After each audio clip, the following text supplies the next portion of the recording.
Hey, hey, hey, hey, hey. Gracious good morning, good people. It's your girl KB. You know what I do, and you know why I do it. It is Tuesday, July 9th, and it is 2:51 in the a.m. And once again, I'm off to a late start. I had a whole bunch of stuff happening this morning. Let me just start off with the horror story. Your girl got shanked this morning. Now, before you start calling the cops or calling people to gossip, there you go. That's the bandage. What had happened was there's a cat at the house where I live.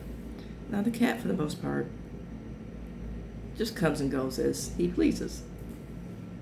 But this morning, he was out in front of the house. Now, I've never seen him in front of the house before. So that means he traveled some distance because he's always in the backyard. He traveled some distance to get to the front of the house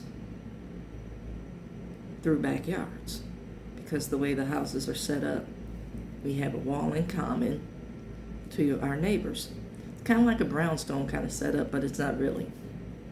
But that's how close they are together, which means you only have access through the backyards. And the cat, being who the cat is, didn't want him to get run over. He's on the front porch screaming his head off like I'm outside and I want to come in. So I go up and get him. And, he doesn't like to be held too much. Then I realized the keys to my entrance of the house are in my car, because that's where I was headed. So I walk to the car, cat in tow, and he panics. And before I knew it, the nail went under my skin. And I don't know if you're familiar with cat nails. They have a hook on the end. And yeah, so I had to pry the nail out. I started bleeding immediately. Luckily, I had alcohol swabs because I'm a diabetic. Which leads to the second problem. Diabetics have problems healing because they don't produce healthy blood cells. But I cleaned the wound, and I didn't have any Band-Aids. So I did have a hospital mask in my car, so I wrapped it around and used the ear flaps to tie it down. So cleaned the wound, wrapped it up, went on about my business, got to my office, washed the wound, the whole nine. And don't know if you know it or not, I have several tattoos, so I always have triple antibiotic ointment with me because I will get a tattoo on a whim. And so, cleaned the wound, used the antibiotic ointment, and now I'm going to tell everybody I was shanked. And the story goes, this cat was hanging out on the front porch.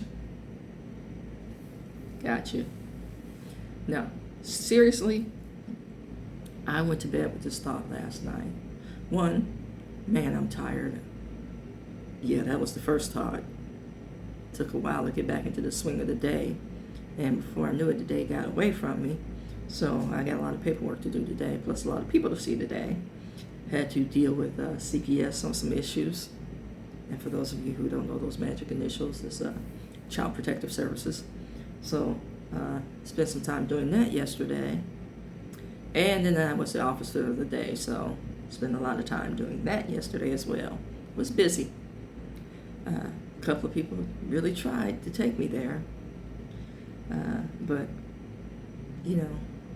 this, this joy that I have, how's the song go? The world didn't give it to me. Yeah, I'm going to rock with that for a while. Saying all that to say, this is the thought. And I kept seeing this message yesterday throughout some of the things, I was scrolling through. You have people mad at you about things that they did to you.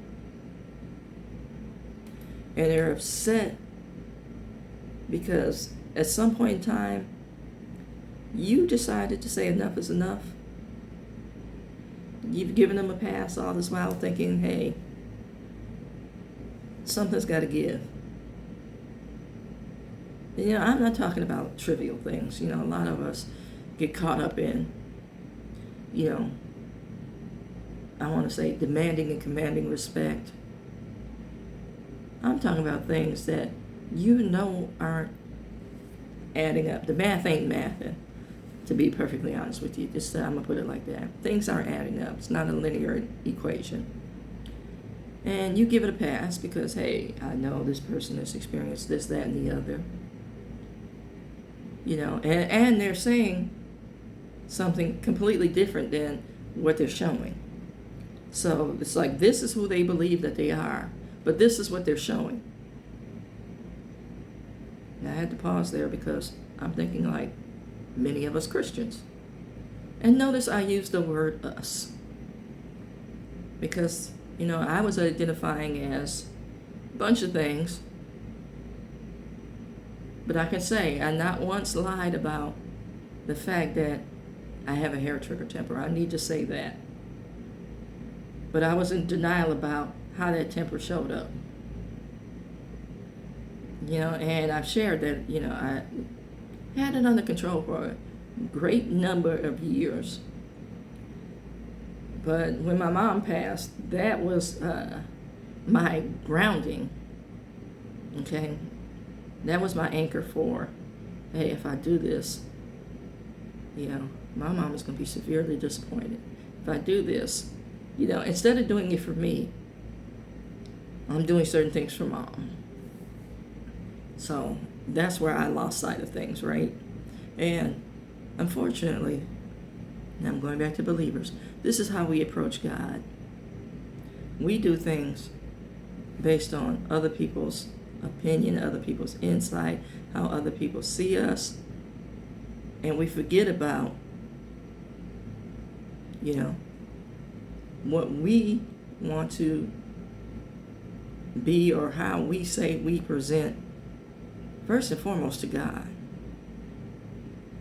I learned a long time ago to really stop giving a good, you fill in the blank, about what people think of me. Because no matter what you do, it's not going to be good enough. And, I learned that lesson from my father. And you really have to think about where you learn the lessons. You really have to think about the generational stuff that we carry that we don't realize until, we decide we're going to do some self-work. And I'm going to tell you, no matter what you did, you could come home with all A's and a B. And he would fixate on the B. Well, why didn't you get a? So when I hear the word but, I'm looking at, okay, how are you going to crush my dreams today? And does it merit my looking all upside your head? So that being said, when you come around and, because you have a standard for self, you have a standard for what you'll allow. And so when you come around and somebody has this image that they're projecting, you clean the mirror and they see themselves for who they really are because you've exposed or you've taken off the glare, they're mad at you. And I'm going to tell you that's part of a faith walk. And some people are, I can't see it. That's exactly what Jesus did to the Pharisees and Sadducees. He took off the glare.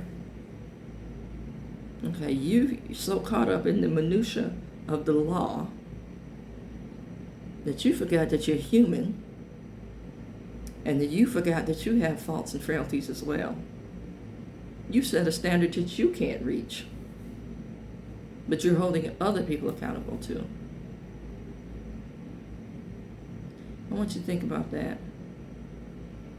As you think about now, you're running your mental list of who's mad at you or who's upset with you or who has a hidden agenda based on something that they're doing